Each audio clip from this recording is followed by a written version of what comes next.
What is up, everyone? Thank you so much for coming on and watching. This can't be a coincidence, guys. I had a whole video planned to shoot tonight, February 16th. I wanted to shoot a whole video regarding watches in the dark, basically. And before I had a chance to actually shoot the video, we had a blackout. I'm not lying. I'm not making this up. You can look it up. We're in South Jersey. This is February 16th. And the whole South Jersey, I mean, a big part of it at least, has a total blackout. It's very stormy weather. And I figured, let's just do the real thing. Let's just do this. And I had these watches ready for the shoot, and we're going to show the real deal. Now, I have in front of me is actually my current watch that I really use. This is the Tissot 1169. I forget the model number. Right now I'm holding a flashlight up, so I'm not going to check that with my other hand. And this is the Smith & Wesson Mumbai Lamplighter.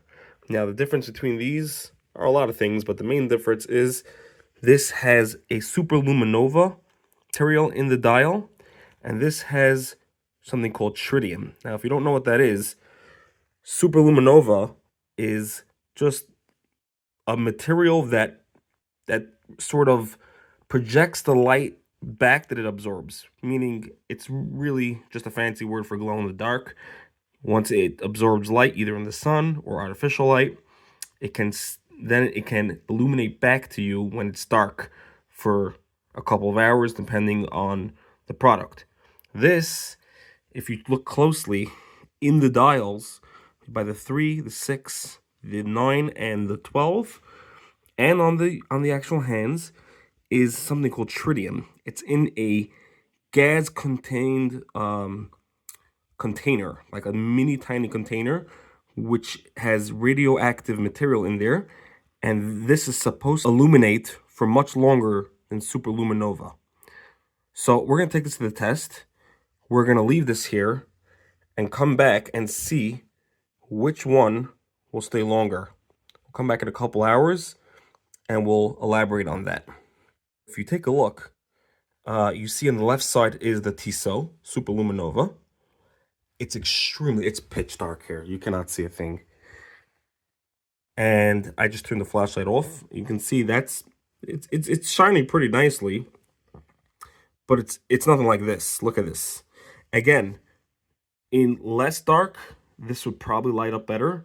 It needs to be really, really dark to see Tritium.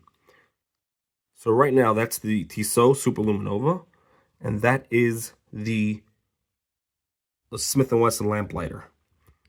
What's up, guys? All right, so it's about 3 hours later, and the power actually, thank God, came back on, but I left the lights off just to see and demonstrate, and as you can see, you can't even see the Tissot watch, as it's barely lit at all, barely illuminated at all.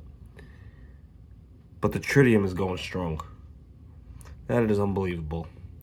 And for what they say about Tritium could last for many years. It, all depends probably on the brand. Some 10 years, some 15, some 20, up to like 25 years. It does fade over time. If you're in the military, or if you're, even in law enforcement, and you can be, in dark situations, I would really rather go to Tritium. That is unbelievable. So as I said, thank God the power came back on, so we got the lights back on.